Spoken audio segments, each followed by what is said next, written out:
Mas em toda a sua vida, ela nunca cometeu injustiça e o que ela sempre mais gostou foi a obra perfeita da prática da caridade. E ela tinha no espírito um amor divino que não dá para medir. Inteiramente semelhante ao amor de Cristo, ao amor da Virgem Maria, ao amor divino do Espírito Santo do próprio Deus. Ela era sempre alimentada por esse divino amor.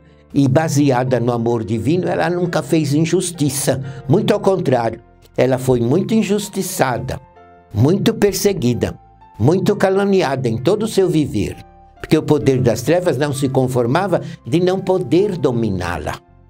Porque nunca ela se deixou dominar pelo poder das trevas e nem pelas ideias do mundo. E em toda a vida dela, porque ela começou a ser usada por Jesus aos 60 anos de idade, mas em toda a vida dela, irmãos, ela deu provas da fidelidade a Deus, de uma filha justa, perfeita, caridosa, amorosa, perdoadora e também, irmão, justa, porque ela nunca cometeu injustiça nenhuma. Então, aos 60 anos, Jesus teve ordem do Pai de começar a usá-la para restaurar a Igreja Apostólica do passado, porque ela tinha os dons necessários e suficientes para servir a Jesus de um modo extraordinário. Ela tinha condições de dar a Jesus todas as oportunidades de usá-la diuturnamente para poder reorganizar a verdadeira Igreja, até que ela se tornasse no outro Consolador, porque uma igreja na terra só vence até o fim dos seus objetivos, se tiver a garantia de um outro Consolador.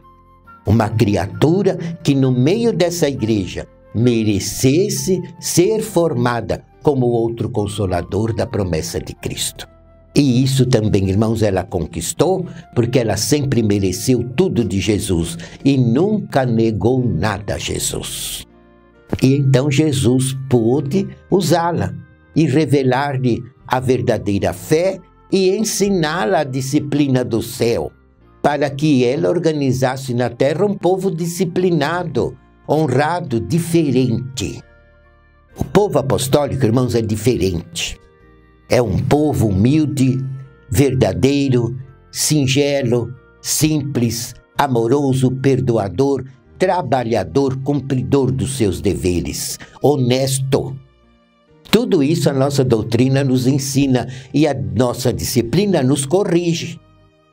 Se algum tem alguma tendência para alguma fraqueza de pecado, é só ele observar as leis disciplinares da nossa igreja e ser fiel às mesmas, ele se livra de praticar o pecado e perde aquela vontade pecadora. Aquela fraqueza some do espírito dele, porque ele luta para ser fiel e a bênção consoladora da Santa Vó Rosa lhe dá forças para vencer.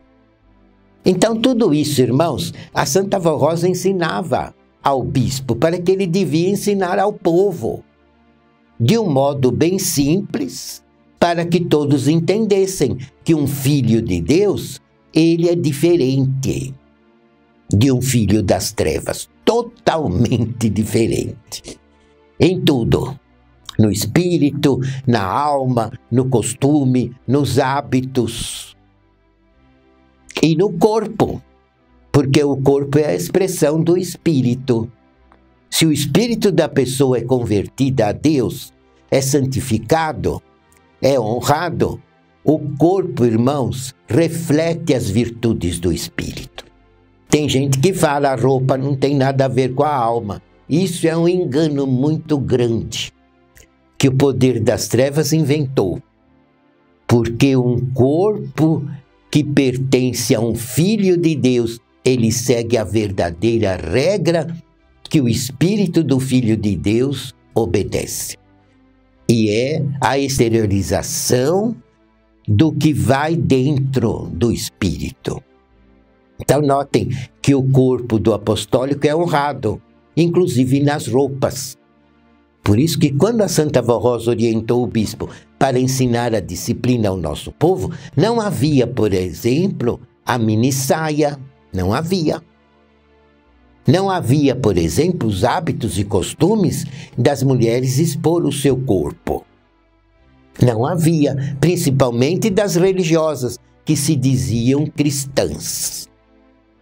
E as modas acompanhavam uma disciplina de uma pessoa honrada. Mas Jesus, já naquela ocasião, mostrou a Santa Avó Rosa que viriam dias maus e que a humanidade seria assolada por costumes e hábitos que Deus nunca aprovou e jamais iria aprovar. Por isso que surgiu a nossa igreja na época certa, para separar o joio do trigo e dar oportunidade de salvação aos bons, aos humildes, aos sinceros que buscam a Deus na sinceridade do seu espírito e que querem a salvação de Jesus. Querem ser filhos e filhas de Deus verdadeiros na terra.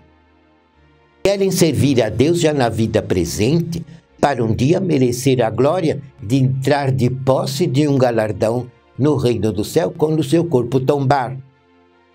Mas para isso é necessário acompanhar bem de perto a nossa doutrina e ser muito fiel às regras disciplinares, aos preceitos que Jesus ensinou a Santa Avó Rosa e ela ensinou à direção desta igreja para eles nos ensinarem e podermos viver na terra uma vida de reais e verdadeiros filhos de Deus. Isso tudo a Santa Avó Rosa orientou o bispo que pregasse nas reuniões da igreja, aos sábados e domingos à noite, e também aos sábados e domingos às 2 horas da tarde e às quintas-feiras às 2 horas da tarde, para dar ampla oportunidade a todas as pessoas que quisessem conhecer a nossa fé. E também a Santa Avó Rosa, em nome de Jesus, orientou a ensinar tudo isso através da hora milagrosa, inclusive explicar ao povo como são os nossos sacramentos, de consagrar as criancinhas até os 5 anos de idade, como Jesus foi consagrado, porque é um hábito instituído por Deus, uma lei, a consagração das crianças até os 5 anos de idade. E também o bispo começou a pregar e ensinar que o batismo é para adulto, o batismo nas águas. Porque no ato do batismo, a criatura promete morrer para o mundo e viver para Deus. E se arrepende de todo o passado pecaminoso. E deixa nas águas batismais, sepultado na água, todo o seu passado pecador e ressurge para uma nova vida de filhos de Deus, inteiramente consagrado, puro e santificado. E também o bispo ensinou sobre o casamento, sobre o ofício fúnebre, que são atos sacramentais, e ensinou também sobre o valor da Santa Comunhão, que é o corpo e o sangue de Jesus a alimentar os filhos de Deus com as virtudes de Cristo, para podermos ser um povo coeso, forte, unido, um povo justo e também obediente, um povo que tem amor à obediência, que tem amor à santidade, que tem amor à consagração. E o bispo foi explicando tudo isso.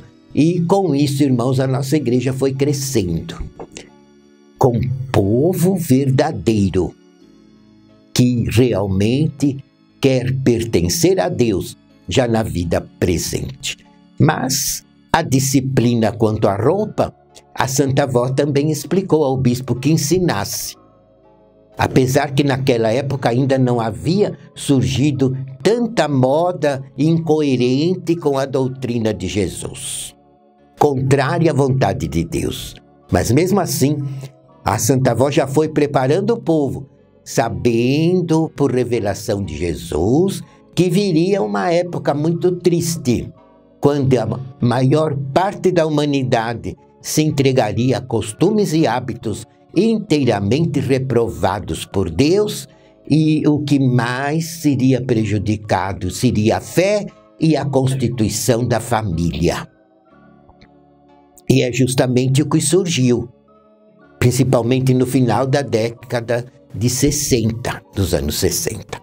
Mas a Santa Avó, bem antes, já foi orientando o nosso povo, através das mensagens do bispo, através das mensagens da missionária Odete e através também do programa A Hora Milagrosa, ensinando o povo que o salário do pecado é a morte, que o pecado não veio de Deus, mas é o domínio do poder das trevas sobre a criatura, escravizando-a. E principalmente também através dos vícios, porque o vício é defeito. E não somente escraviza a pessoa, ela é obrigada muitas vezes a fumar, mesmo sabendo que está prejudicando a sua saúde. Porque é viciada, não tem força de vencer.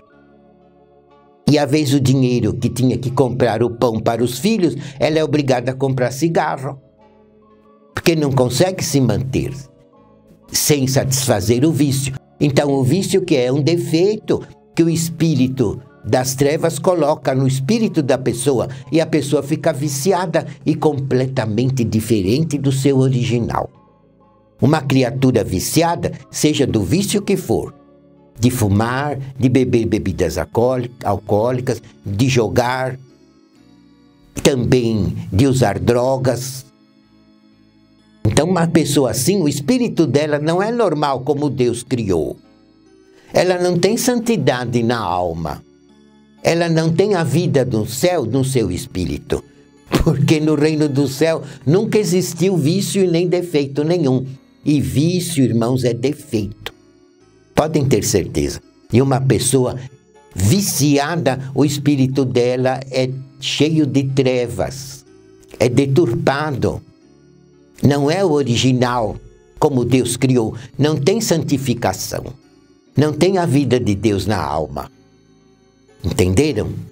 E a nossa doutrina explica para a pessoa ter forças de se arrepender do passado, para poder também receber o batismo do Espírito Santo, onde a criatura começa a renascer para Deus, numa vida nova, livre dos vícios, livre do domínio do pecado, livre dos maus hábitos, livre dos maus costumes.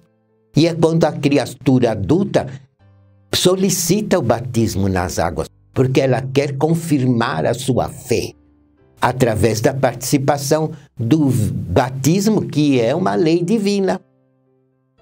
Tanto é que São João Batista, quando começou a pregar o batismo do arrependimento, ele batizava nas águas ungidas. Batizava no Rio Jordão.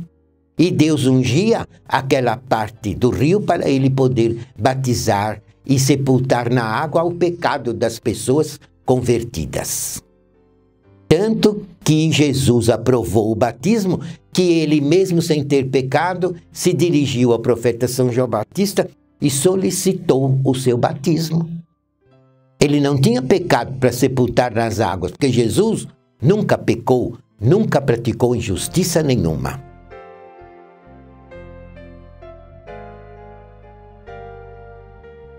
Prezados irmãos, agradeço muito a atenção de todos e convido que na próxima semana, nesse mesmo horário, estejam conosco, participando também das nossas relembranças sobre a Santa Doutrina e sobre toda a vitória que esta igreja tem alcançado em mais de 60 anos de subsistência nesta terra, sempre ligada ao reino do céu.